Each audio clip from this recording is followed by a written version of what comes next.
नमस्कार मंडळी, 90.4 green FM तुम्ही ट्यून केलेला आहे आणि आज मला तुमच्याशी बोलताना खूप आनंद होतोय, कारण एका विशेष सेगमेंटमध्ये आपण भेटतोय. मी म्हणलं मला विशेष आनंद होतोय तुमच्याशी बोलताना आणि आज आपल्या स्टुडिओमध्ये आहेत श्री शिवप्रतिष्ठान हिंदुस्थानचे संस्थापक संभाजीराव विनायकराव भिडे गुरुजी. मंडळी, तुमच्या लक्षात आला असेल माझा जो आनंद आहे तो का आहे. खरंच गुरुजींची भेट घेण्यासाठी आणि गुरुजींचं मार्गदर्शन ऐकण्यासाठी समस्त सांगलीकरच नव्हे तर संपूर्ण महाराष्ट्र नेहमीच आतुर असतो, कारण एक खूप मोठं संघटन त्यांच्याकडून बांधलं गेलेलं आहे आणि कसं असावं एक संघटन याचा आदर्शवत असे असणारे गुरुजी आहेत. आणि आज ते आपल्याला एका खूप महत्वाच्या विषयावर अनेक गोष्टी सांगणार आहेत आणि खूप मोठं मार्गदर्शन करणार आहेत. खरं तर या मुख्य हेतूकडे आपण जाणारच आहोत, पण पहिल्यांदा मला थोडंसं गुरुजींना असं विचारावं असं वाटतं की गुरुजी, तुम्ही इतकं मोठं संघटन बांधलेलं आहे शिवप्रतिष्ठानच्या माध्यमातून आणि असं म्हणलं जातं की आजचा तरुण भटकलेला आहे, त्याला नीट मार्ग सापडत नाही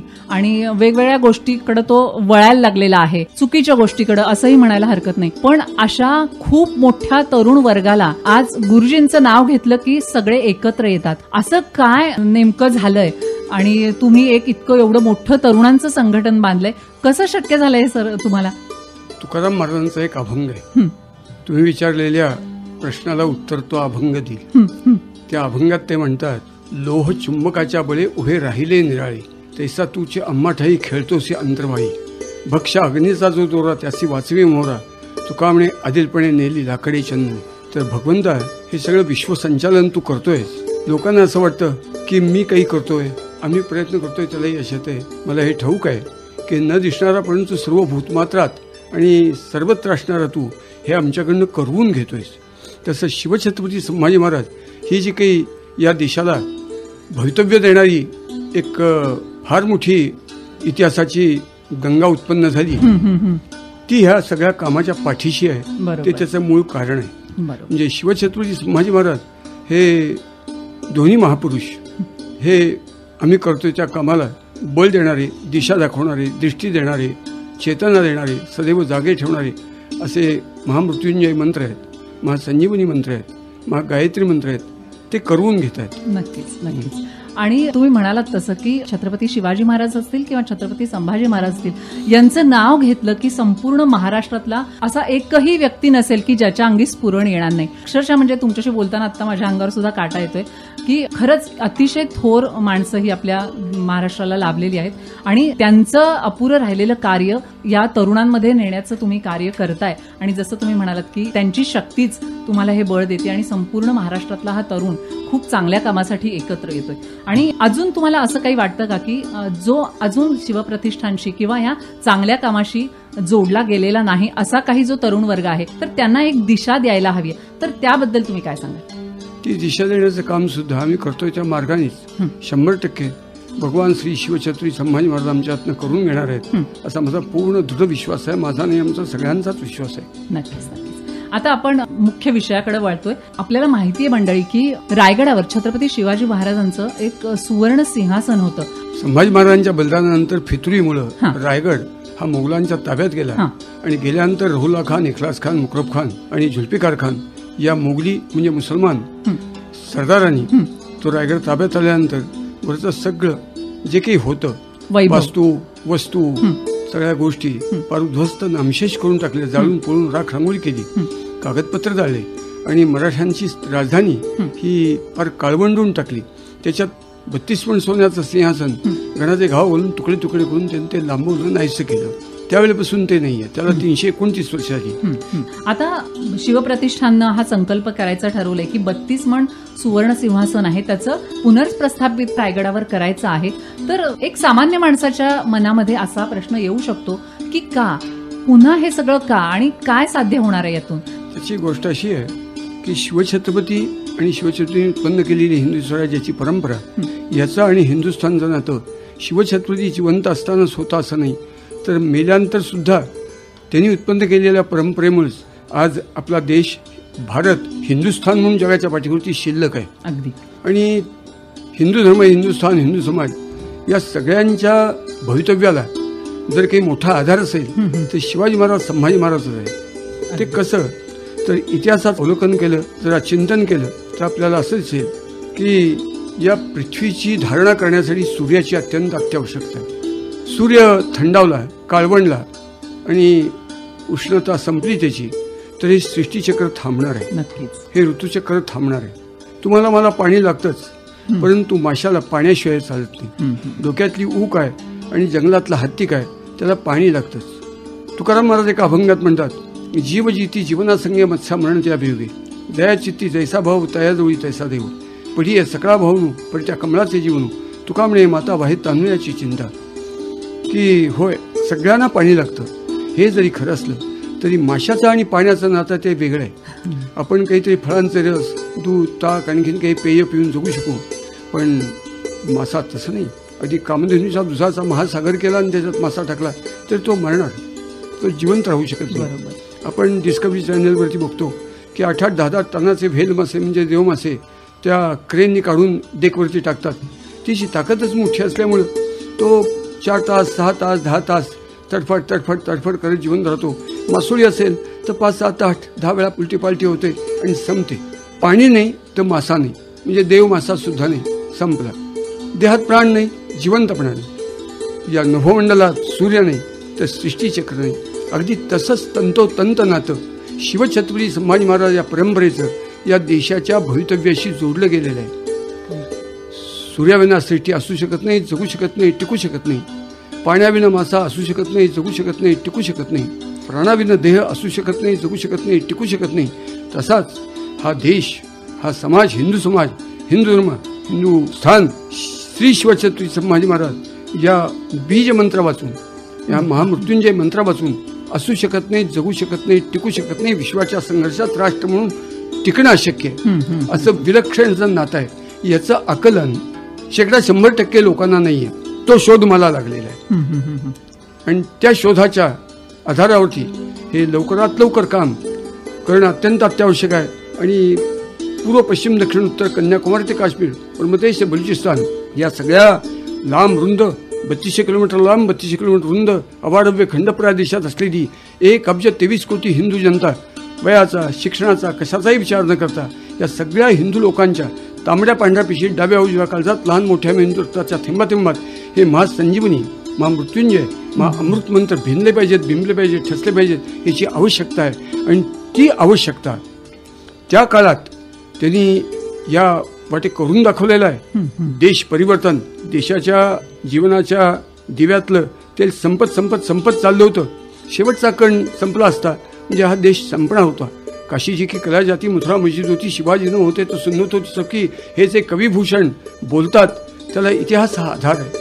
आपल्या देशाला राष्ट्र म्हणून टिकायचं असेल ते जे काही लागणारं जीवनसत्व आहे म्हणजे राष्ट्रीयत्व आहे, ते राष्ट्रीयत्व देण्याची, राष्ट्रीयत्वाचा रस देण्याची ताकद अन्य कुठल्याही असंख्यात ते भक्त होऊनही गेले.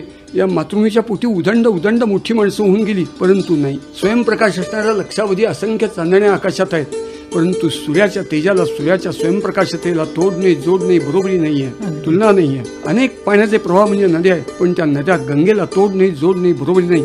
तसं ह्या हिंदुस्थानच्या, या भारतमातेच्या पोटी उदंड लोक होऊन गेले, परंतु भारताला राष्ट्र म्हणून शिल्लक ठेवण्यासाठी जो काही जीवन रस लागतो म्हणजे राष्ट्रीयत्व लागतं, म्हणजे हिंदुत्वाची विलक्षण पोटतिडीक लागते, ती देण्याची ताकद या शिवाजी संभाजी प्रवाहातच फक्त आहे.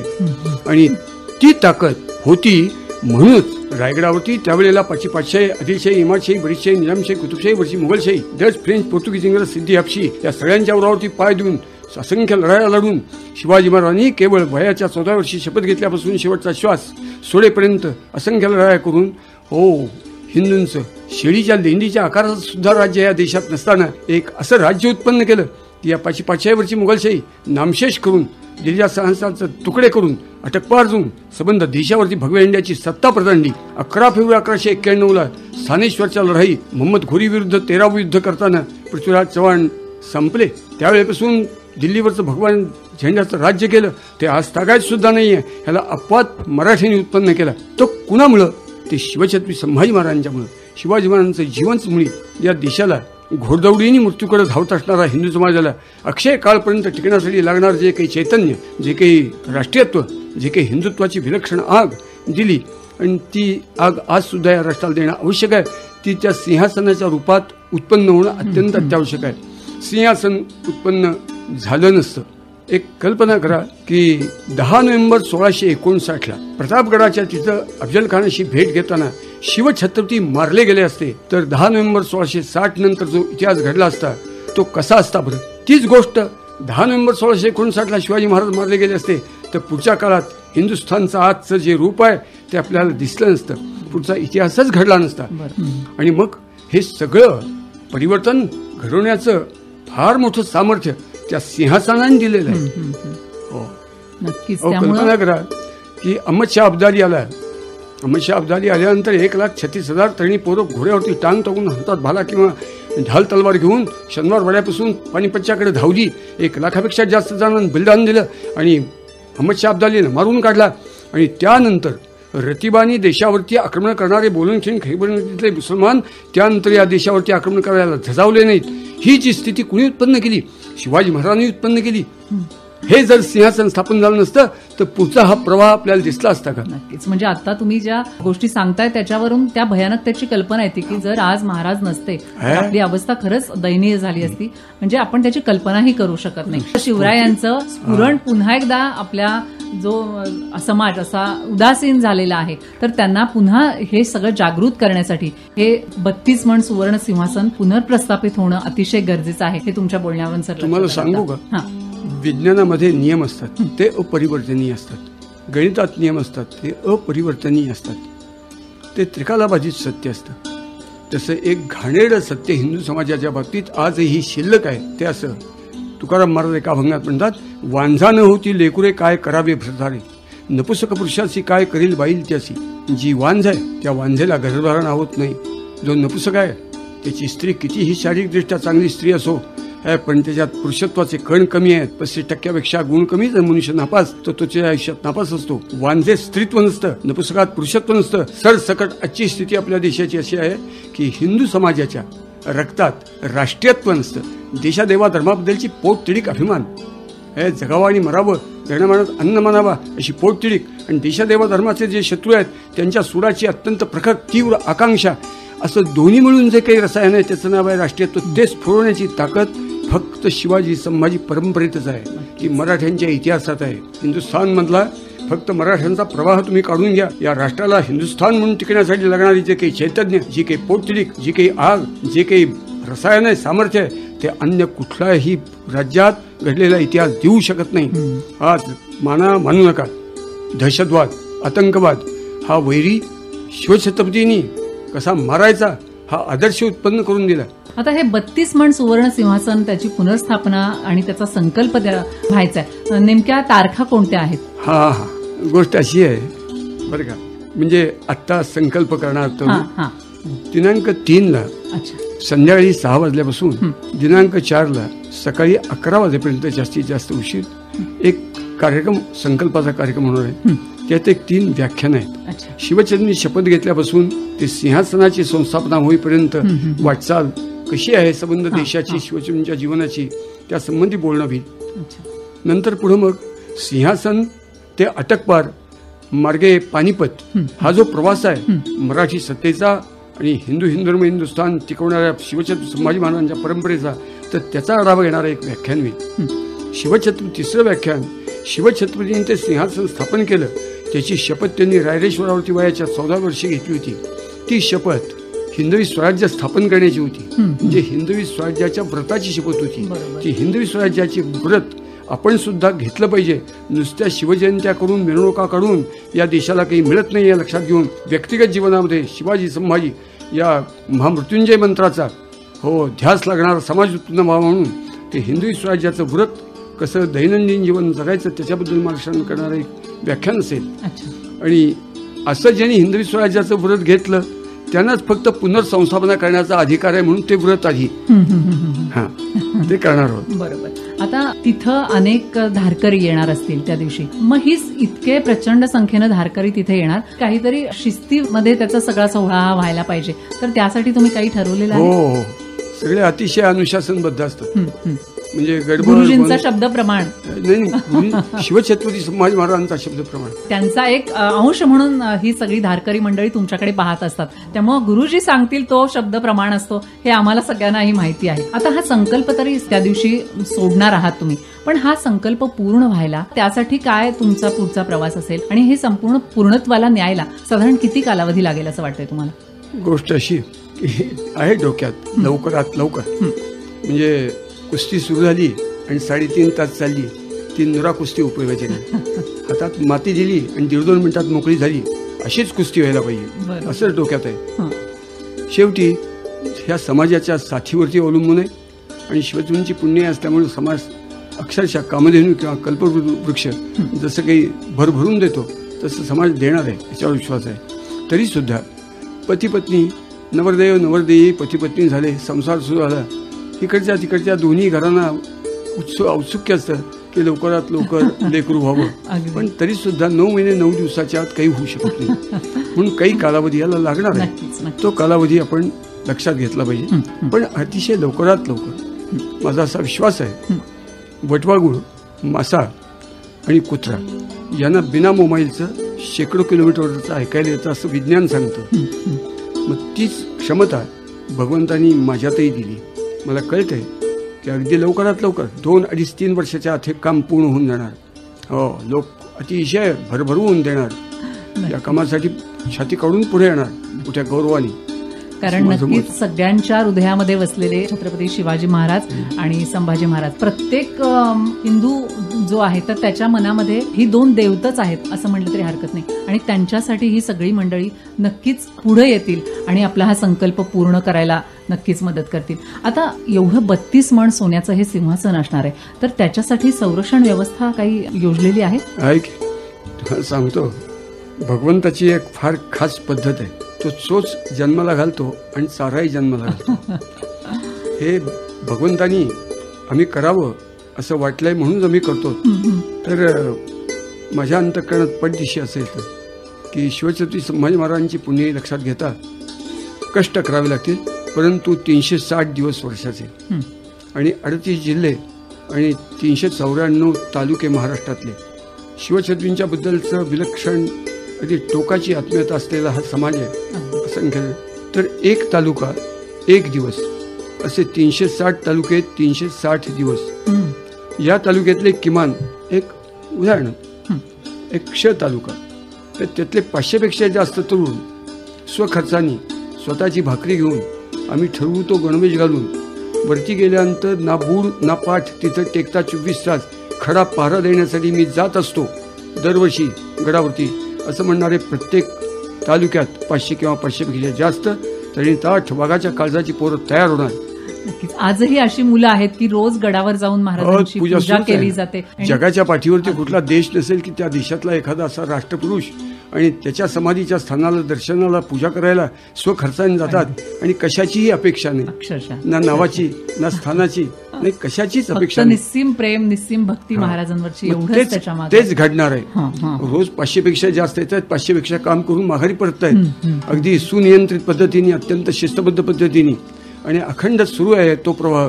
ते देशाचं बळ वाढवणारं काम बी अक्षरशः. आता एवढं मोठं काम हाती घेतलेलं आहे शिवप्रतिष्ठाननं, कारण 32 मण सुवर्णाचं हे सिंहासन होणार आहे. तर त्याच्यासाठी निधी संकलनासाठी काही एक कार्यक्रम आखलेला आहे का? कशा पद्धतीनं काय करणार आहोत? हिंदवी स्वराज्य सुवर्ण सिंहासन पुनर्संस्थापना नावाची संस्था स्थापन केलेली आहे. ती रिसर्व व्हील, ती करमुक्त असेल आहे तसा कायदा आहे. एक डफळापूरकर नावाचे कार्यकर्ते असलेले बुद्धिमान चार्टर्ड अकाउंटंट, तर ती सगळी योजना शेवटच्या 1000 लोकसंख्येच्या 500 लोकसंख्येच्या गावातल्या सुद्धा लोकांना जर वाटलं म्हणजे वाटणार देणार ते, तर कोणत्या पद्धतीने मोदींना आनंद होईल अशी पद्धत म्हणजे कॅशलेस, पावती पुस्तक छापणार नाही, कोणाचा हातात स्वीकारणार नाही, स्पर्श नाही. तर ती कोणची पद्धत ते उदयदादा डफळापूरकर समजावून सांगणार आहे. त्यांचंही बोलणं अर्धा तास व्यवस्थित होणार आहे. ते त्या दिवशी तिथे रायगडावर रायगडावरती होणार. अच्छा, तो कशा पद्धतीनं हा निधी संकलित होईल ते. अच्छा, ख्यातनाम चांगले, फार चांगले निष्ठावंत आहेत. त्या दिवशी म्हणजे जेव्हा संकल्प केला जाणार आहे हा 3 तारीख आणि 4 तारखेला, तर त्यावेळेला साधारण किती शिवभक्त उपस्थित राहतील असा अंदाज आहे आपला? माझी कल्पना 1-2 लाखापेक्षा कमी असू शकत नाही. ग्रेट. एवढ्या मोठ्या संख्येने हो, शिवभक्त येणार. येतील. नक्कीच. नारळीचं झाड किती बुटका असलं तरी 20-25 फुटाच्या खालती नसतं. तसंच आहे नक्कीच. खरंच हा खूप मोठा आणि खूप चांगला संकल्प शिवप्रतिष्ठानच्या माध्यमातून गुरुजी आपण मांडलेला आहे आणि तुम्हाला तर विश्वास आहेच, पण हे सगळं आपलं बोलणं ऐकल्यावर ऐकणारा प्रत्येक श्रोता आणि जेव्हा निधी संकलनासाठी पुन्हा रायगडावरून सगळ्यांना हा संदेश जाईल की एवढ्या मोठ्या प्रमाणात आपल्याला निधी लागणार आहे, तर हे सगळं ऐकल्यावर प्रत्येक हिंदू त्याला जेवढं शक्य आहे तर तो नक्कीच ते सढळ हातानं या प्रतिष्ठानला किंवा ही तुम्ही जी संस्था उभी करणार आहे याच्यासाठी, या निधी संकलनासाठी, तर त्याला अगदी भरपूर प्रमाणात हा निधी संकलित होईल आणि शिवप्रतिष्ठाननं जसं ठरवलंय की लवकरात लवकर हे सिंहासन उभं करायचंय आणि हा संकल्प आपला पूर्णत्वास जाईल अशी या 90.4 ग्रीन एफएमच्या माध्यमातून मी आपल्याला अगदी आश्वस्त करते असं म्हणलं तरी हरकत नाही. कारण आपलं हे सगळं बोलणं ऐकल्यावर आणि गुरुजींनी सांगितलंय म्हणल्यावर तिथे कुठलाही मनामध्ये किंतु नसतो आणि लोक नक्की आपला खारीचा वाटा प्रत्येक जण उचलतील असं मी सांगते. तुम्ही आणखी काही आवाहन करू इच्छिता? आमचा विश्वास असा आहे की सूर्यात अंधार नाही. तुकाराम महाराज म्हणतात, सर्वांगी निर्मळ चित्त जैसे गंगाजळ. सूर्यात अंधार नाही, गंगेत मळ नाही, अग्नीत विटाळ नाही, मुंगसाजवळ साप येऊ शकत नाही, अग्नीजवळ मुंग्या जाऊ शकत नाही, आमच्याजवळ पाप येऊ शकत नाही असं भगवंतांनी आम्हाला चित्त दिले. याच्यात 100% शिवछत्री संभाजी महाराजांचं नाव कुठेही कलंकित न होता, देशाच्या परंपरेला संस्कृतीला धक्का न लागता या पुढच्या काळात ज्याच्यातनं स्फूर्ती प्रेरणा घेत जावं असं ते सुवर्ण सिंहासन कायम युगयुग हिंदू समाजाला, हिंदुस्थानला, हिंदू धर्माला भावबळ देत राहील. नक्कीच नक्कीच. आणि ज्या मनोबलाची गरज आहे आजच्या तरुणांना किंवा आजच्या या पिढीला, आजच्या या समाजाला जो निद्रिस्त व्हायला लागलाय, तर पुन्हा एकदा जागृती देण्याचं काम हे सिंहासन इथून पुढे सतत करत राहील आणि लोकांमध्ये हिंदुत्वाची जी भावना आहे ती सतत जागृत ठेवत राहील असं म्हणायला काही हरकत नाही. तर गुरुजी, तुम्ही इथं येऊन या 32 मण सुवर्ण सिंहासन पुनर्स्थापितेचा हा जो संकल्प आहे तर त्याच्याविषयी आम्हाला सांगितलं आणि आमच्याकडे येऊन या सगळ्या भावना तुम्ही आपल्या संपूर्ण सांगलीकर किंवा इतर आसपासच्या या सगळ्या समाजापर्यंत पोहोचवल्या, तर तुम्ही इथं आलात त्याबद्दल मनापासून धन्यवाद. तर मंडळी, आता आपल्याबरोबर होते श्री शिवप्रतिष्ठान हिंदुस्थानचे संस्थापक संभाजीराव विनायकराव भिडे गुरुजी. तर हा जो 32 मण सुवर्ण सिंहासन पुनर्संस्थापनाचा संकल्प करण्यात आलेला आहे तर त्याबद्दल माहिती देण्यासाठीच गुरुजी आज आपल्या स्टुडिओमध्ये आलेले होते. धन्यवाद. या कार्यक्रमाच्या अधिक माहितीसाठी आपण संपर्क करू शकता शिवप्रतिष्ठान हिंदुस्थानचे श्री नितीन दादा चौगुले यांना. Mobile number 9822910460, 9822910460.